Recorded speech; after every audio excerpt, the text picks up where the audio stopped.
menang di tengah pandemi. Assalamualaikum warahmatullahi wabarakatuh. Salam sejahtera bagi kita semua. Salam. Om Swastiastu, Namo Buddhaya, salam kebajikan. Yahoo. Merdeka. Merdeka. Merdeka. Bapak, Ibu, Saudara sekalian yang saya hormati, hari ini kita kembali merayakan, mengenang dan mengingat peristiwa maha penting dalam sejarah kita bangsa Indonesia. Bukan waktu yang singkat bangsa Indonesia berjuang untuk kemerdekaan tanah air kita, bahkan beratus-ratus tahun. Gelombang aksi para pejuang kemerdekaan tercatat, naik turun, timbul tenggelam. Hal ini tidak terlepas dari cengkeraman penjajah yang ingin tetap menguasai tanah air.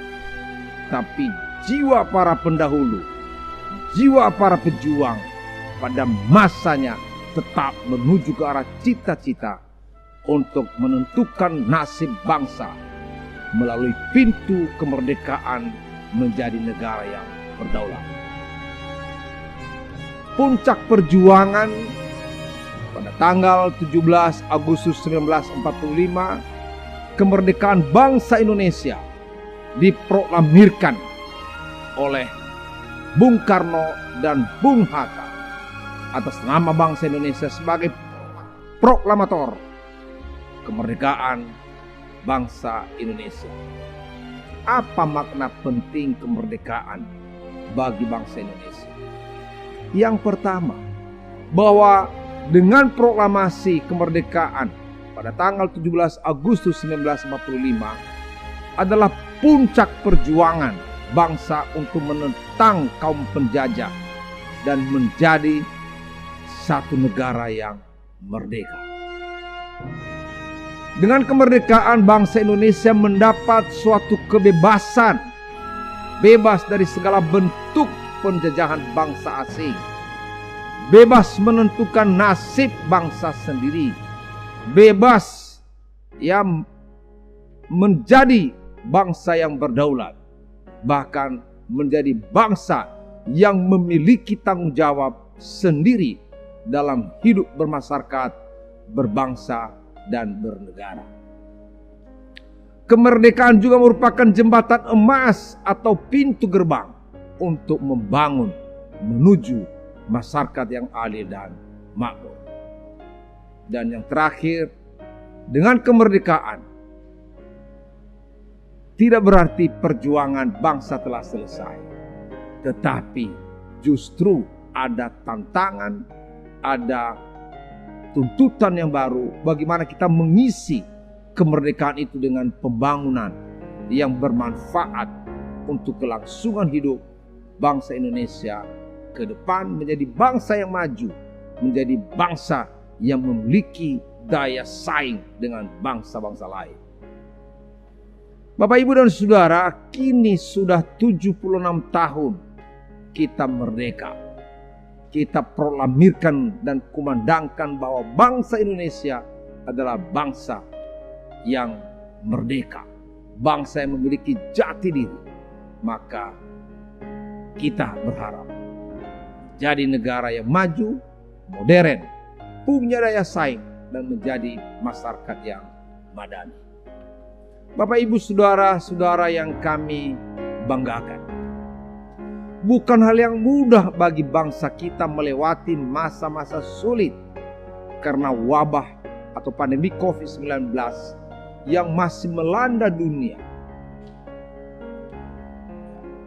Peringatan HUT Negara Kesatuan Republik Indonesia tahun ini adalah kali yang kedua dirayakan dengan kebiasaan baru, yaitu secara daring dan luring, yaitu dimulai tahun 2020 yang lalu. Tidak ada seorang, bahkan para ahli di bidang medis pun tak mampu memprediksi secara tegas pasti kapan pandemi COVID-19 akan berakhir. Namun tidak berlebihan kalau sebagai bangsa Indonesia, bangsa pejuang, bangsa petarung, saya pun, Bapak, Ibu, dan Saudara, kita harus optimistis bahwa pandemi COVID-19 akan berlalu. Untuk itu Bapak, Ibu, dan Saudara, kita perlu kerja keras, perlu kebersamaan, perlu komitmen bersama untuk memerangi, memberantas COVID-19.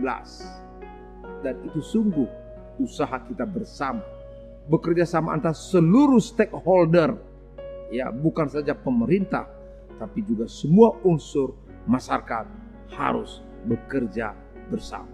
Bersama kita bisa.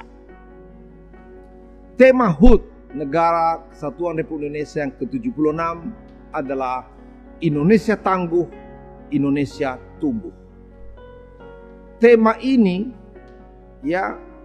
mendeskripsikan nilai ketangguhan, nilai semangat pantang menyerah, nilai sebagai petarung untuk terus maju bersama, menempuh tantangan yang ada agar mencapai masa depan yang lebih baik.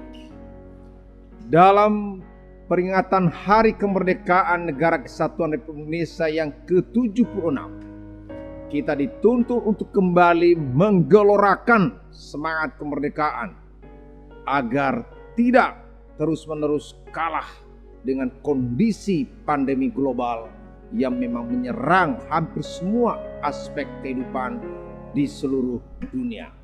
Dengan mengokohkan kembali semangat patriotisme, kecintaan kita pada bangsa dan negara Indonesia, tak luput pula perbaikan kondisi secara nasional juga penting kita lakukan pada momentum kali ini.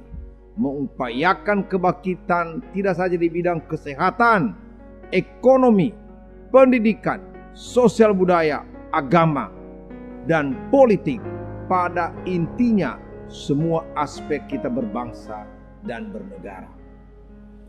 Bapak, Ibu, Saudara yang kami banggakan, di tengah situasi pandemi COVID-19 ini, Kepulauan Nias, secara khusus Nias Selatan, juga menjadi fokus perhatian kita bersama.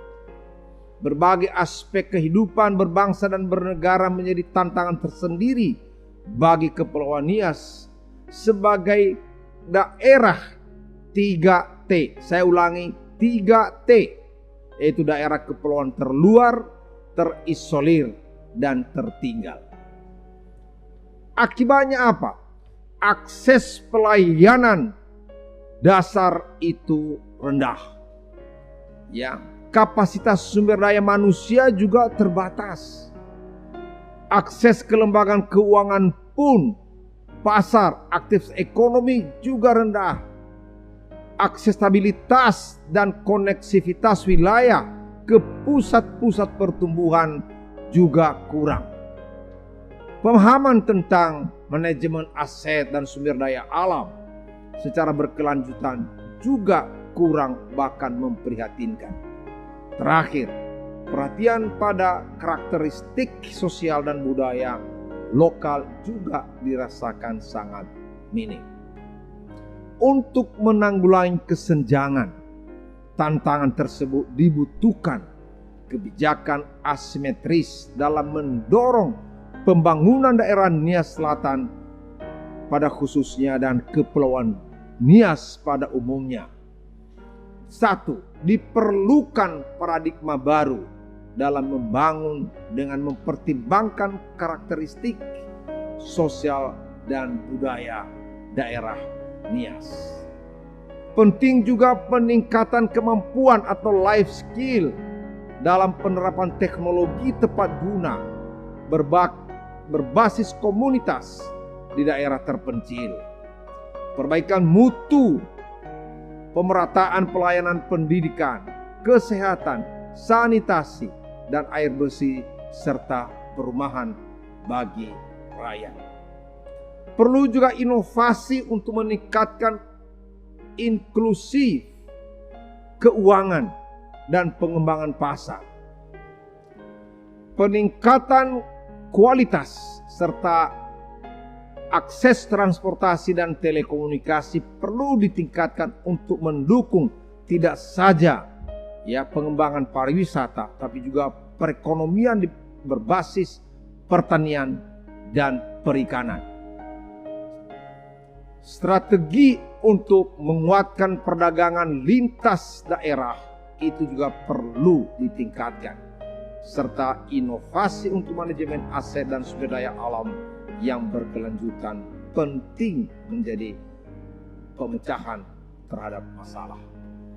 Bapak, Ibu, dan Saudara yang kami hormati dan kami banggakan, bertolak dari cita-cita pemekarannya Selatan, yaitu mensejahterakan rakyat Nias Selatan, maka ada beberapa aspek yang menjadi fokus perhatian tanpa mengabaikan aspek lain. Aspek apa, Bapak Ibu?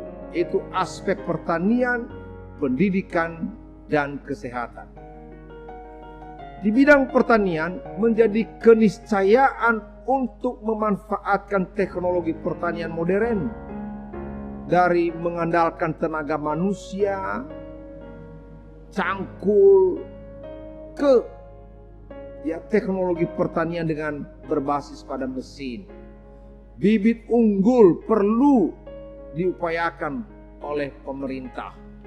Pemupukan yang benar dan tepat waktu, menyiapkan sarana dan prasarana pertanian yang baik dan berkualitas untuk meningkatkan kualitas hasil pertanian menuju Nias Selatan untuk berswasembada pangan. Nah, dalam upaya mensejahterakan Nias Selatan terdapat beberapa kendala memang. Yang pertama, kurangnya pemahaman daerah terhadap pentingnya ketahanan pangan. Dampaknya kebijakan pangan bukan merupakan kebijakan yang perlu mendapat prioritas. Itu nyata. Yang kedua, kurang pahamnya daerah dalam menata laksana peruntukan lahan. Jadi seharusnya lahan untuk pertanian berubah menjadi tanah yang menjadi kawasan perumahan. Ini perlu diatur secara tegas. Kondisi yang ketiga, itu secara objektif daerah menunjukkan bahwa tidak semua daerah mempunyai lahan yang cocok untuk kegiatan pertanian dengan komoditi tertentu.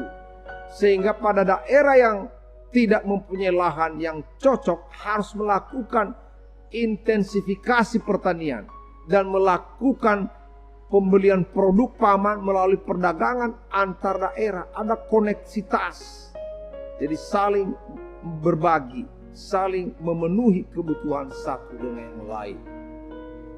Untuk itu perlu dilakukan terobosan ke arah yang terarah dan terukur dalam mencapai sasaran kesejahteraan bagi masyarakat Nias Selatan. Antara lain yaitu poin yang kedua, itu melahirkan SDM unggul, tangguh melalui sistem pendidikan. Pendidikan yang secara tegas dijamin oleh Undang-Undang Dasar 45, di mana dikatakan di dalam pembukaan Undang-Undang Dasar 45 mencerdaskan kehidupan bangsa. Bahkan dalam Undang-Undang Pendidikan Nasional di pasal 49 ayat 1 Undang-Undang Nomor 20 Tahun 2003 tentang Sistem Pendidikan Nasional sangat tegas dikatakan, dana pendidikan selain gaji pendidik dan biaya pendidikan kedinasan dialokasikan minimal 20% dari anggaran pendapatan dan belanja negara. Pada sektor pendidikan minimal 20% dari anggaran pendapatan dan belanja daerah harus dialokasikan. Menurut hemat saya, hal ini suatu kepastian. Bukan hal yang dapat ditawar-tawar, apalagi dialihkan. Mohon maaf, apalagi dikorupsi. Keluhan Yayasan Pendidikan Nia Selatan dengan surat edaran nomor 2-P/NC/2021 tentang sosialisasi terkait pembayaran pendidikan mahasiswa di lingkungan kampus STKIP, STIE, STIH Nia Selatan yang akhirnya menimbulkan aksi demo mahasiswa pada Jumat 2 Juli 2021 patut menjadi perhatian seluruh stakeholder. Ini adalah fakta yang sangat menyedihkan. Ya. Ketidakkonsistenan untuk melihat dan tidak hadir, tidak berpihak kepada peningkatan pengembangan sumber daya manusia di Nia Selatan.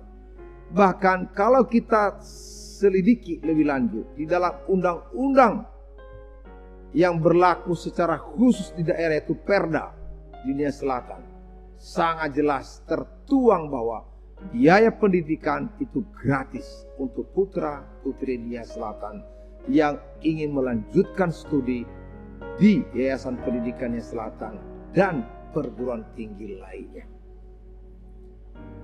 Bagi saya adalah suatu hal yang tidak etis kemudian ketika program unggul untuk masyarakat Nia Selatan ini terkesan tidak dilakukan dengan penuh tanggung jawab. Seharusnya berani berprogram, maka berani bayar.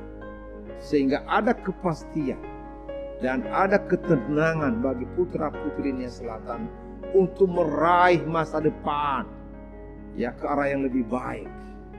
Terlebih-lebih Bapak Ibu dan Saudara, di tengah pandemi COVID-19 di mana ekonomi rakyat itu sangat terpuruk, maka disinilah pemerintah harus hadir untuk meringankan beban penderitaan rakyatnya sendiri. Kalau toh ada perubahan pengaturan, semua dapat diatasi dengan dialog, dengan keterbukaan, mencari solusi, bukan didiamkan, apalagi dibiarkan berlarut-larut tanpa solusi. Hal yang ketiga menurut saya adalah kita harus siap keluar dari krisis kesehatan.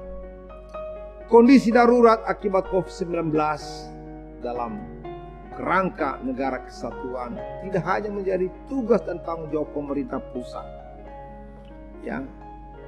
adalah menjadi tugas dan tanggung jawab pemerintah daerah juga, bahkan seluruh lapisan masyarakat. Hal ini penting bagi pemerintah untuk melakukan inovasi kebijakan penanganan pandemi COVID-19 tanpa menyampingkan kebijakan yang telah dikeluarkan oleh pemerintahan pusat. Terlebih dalam hal ini pemerintah daerah Nia Selatan telah melakukan refocusing anggaran, kalau saya nggak salah itu sebesar 91 miliar. Maka dengan anggaran ini seharusnya kebijakan pemerintah daerah mampu mengatasi, mampu memanfaatkan anggaran ini untuk mencapai target supaya Nia Selatan tetap dalam zona hijau. Pemerintah daerah dituntut untuk mengambil kebijakan yang bersifat cepat dan tepat dalam masa pandemi ini. Pemerintah daerah perlu terus-menerus mengawasi dan mencermati kebijakan penanganan COVID-19 agar sesuai dengan kebijakan yang diterbitkan oleh pemerintahan pusat. Jadi ada kelinearan mulai dari pusat sampai ke daerah. Dampak dari pandemi COVID-19 ini tidak saja mempengaruhi kesehatan masyarakat, tetapi juga sangat mempengaruhi ekonomi masyarakat. Oleh karenanya, pembangunan rumah sakit daerah dengan kelengkapan sarana kesehatan perlu dipacu agar krisis kesehatan di Nia Selatan dapat segera teratasi. Kesadaran masyarakat akan pentingnya kesehatan perlu juga digelorakan sebagai bagian mengisi kemerdekaan. Bapak Ibu Saudara yang kami hormati dan yang kami banggakan. Inilah saatnya kita membenahi diri secara fundamental, melakukan transformasi besar, menjalankan strategi besar di bidang ekonomi, pertanian, perikanan, pengembangan SDM, penegakan hukum, ya, pemerintahan yang sungguh melayani kebutuhan masyarakat. Demikian juga di bidang sosial, kebudayaan, termasuk kesehatan dan pendidikan. Harapan kita semua agar terciptanya kolaborasi dan sinergitas dari semua pihak dalam mengatasi tantangan-tantangan, persoalan-persoalan baru ke depan.